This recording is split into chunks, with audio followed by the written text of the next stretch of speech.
This is Michael Popok, Legal AF. Oh, poor Jeff McConney, the controller for the Trump Organization. He's 6'4". He weighs about 250 pounds, but he started to cry on the stand during the civil fraud case week 7 because the pressure just got to him. Who is Jeff McConney? Why is he crying? And through the tears, did he just reveal inadvertently that there's another potential federal investigation criminal of Donald Trump? I'll break it all down for you right here on this hot take, only on the MeidasTouch network. Who's Jeff McConney? Why do we care about him? What's he doing up on the stand? And why is he crying?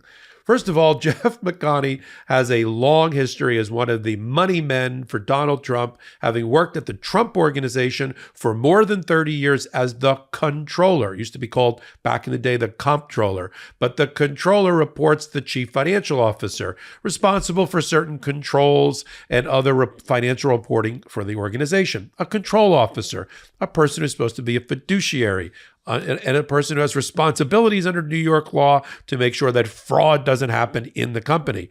We have a persistent fraud case going on, week 7, New York Attorney General style, in front of Judge Engoron, and now it's time for the defense to put on their case. New York Attorney General put on 25 witnesses and lots of evidence, and now we're trying to get to the bottom of what is the defense. Jeff McConney plays an interesting role because he was forced to cooperate with the Manhattan District Attorney's Office, the state prosecutor, in their case successful against Donald Trump and the Trump Organization for tax evasion last year. 17-count tax evasion felony proven in front of a jury in New York. Jeff McConney given immunity so he didn't have to go to jail like his boss, Alan Weisselberg, the chief financial officer for 50 plus years for the Trump Organization. So remember those names, Weisselberg and McConney. The biggest difference is McConney's like 6'4", 250 pounds. Looks like he played football back in the day. And which is the one that broke down on the stand and needed a tissue to be handed to him by a court personnel? Jeff McConney. And during it, because he was so stressed by all of this and he had to quit his job, this was his testimony, when Mr. Suarez, the lawyer for Mr. Trump, asked him a question about why you don't work at the Trump Organization anymore, he shed a tear. That single tear came down, rolling down his face. He said, can't take it anymore. All the investigations, all the subpoenas, all of the trials, all of the testimony, all the challenges where I have to defend our hard work. I don't want to do it anymore. Oh, poor Jeff McConney. Maybe you shouldn't participate in a persistently fraudulent business organization, and you won't have to sit in the box and give testimony or proffered statements to prosecutors or attorney generals or the New York Attorney General. But during that testimony, he reeled off a whole list of investigations that he's been on the receiving end of, on the business end of that stick. And one of them was the Southern District of New York, which is the Southern District of New York Attorney General's, U.S. Attorney's Office. I'll get it right.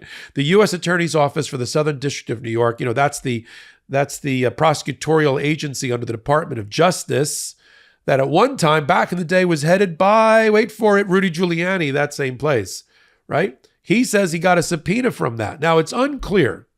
We know there were subpoenas that went out back in the day when Donald Trump was still in office against Michael Cohen, my fellow podcaster here on the MeidasTouch network. He could have been referring to that, but we're not sure. And the Southern District of New York wouldn't give comment. So it's either he's misremembering or remembering the Cohen investigation and his role there, although there was no reported role of Jeff McConney related to that, or there's a new Southern District of New York investigation, and McConney just blew it by revealing it on the stand. McConney was this close, and for those that are listening to me and not watching, my fingers are very almost touching together. He was this close to getting indicted for tax fraud himself by the Manhattan District Attorney. He avoided it and got immunity, but was forced to testify against his organization. He didn't cry there, maybe because he had to wear a mask during COVID. He didn't cry that one. He testified, saved his skin, saved his butt, didn't go to jail because his boss did. Alan Weisselberg was forced to testify, but because he refused to cooperate, he had to go to jail for 5.5 months at Rikers Island, of all places, a terrible New York State jail. So McConney's been pressured by prosecutors and investigators, state and federal, and New York Attorney General for a long, long time, and it all came crashing down during his testimony this week in the seventh week of the New York Attorney General civil fraud case against Donald Trump. But that's McConney. So if you had on your bingo card for who was going to be the first one to cry, crocodile tears or otherwise on the stand, and you had the 6'4" linebacker looking Jeff McConney, you'd win. Because that's who broke down. But in it, he kind of gave it up. And we're going to have to continue to follow. Is the Southern District of New York, federal prosecutors, the feds, currently looking at Donald Trump and his business affairs? And you just have to put that on the list. So if you're scoring at home, the Manhattan District Attorney's Office, a state agency led by Alvin Bragg, is prosecuting Donald Trump in the Stormy Daniels hush money business record fraud case in New York State Court. Michael Cohen, lead witness there.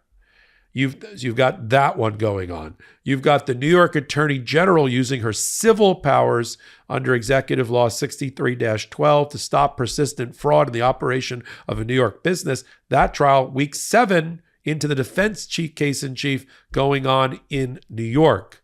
Right? You've got the criminal prosecutions of Donald Trump, but they're all related to election interference and his time in the presidency and post-presidency. So the question out there now is there a current pending federal investigation? Tax fraud would quickly come to mind for me, and other things that relate to federal crimes that is being investigated that McConney just spilled the beans on. We'll continue to follow that. Now that he's off the stand for now, and the next trial day is going to be Monday after Thanksgiving, only on the MeidasTouch Network. We don't blow smoke or sunshine. And follow us on our curated podcast at the intersection of law, politics, and justice called Legal AF. I co-anchor it on Wednesdays and Saturdays, and you can follow us there. Give me a thumbs up on this particular hot take. I do them about every day, if not every hour, depending upon what's happening in my world, so to speak. And if you like it, give me a thumbs up. It helps with the ratings. So until my next hot take, until my next Legal AF, this is Michael Popok reporting. Hey, Meidas Mighty. Love this report? Continue the conversation by following us on Instagram at MeidasTouch to keep up with the most important news of the day. What are you waiting for? Follow us now.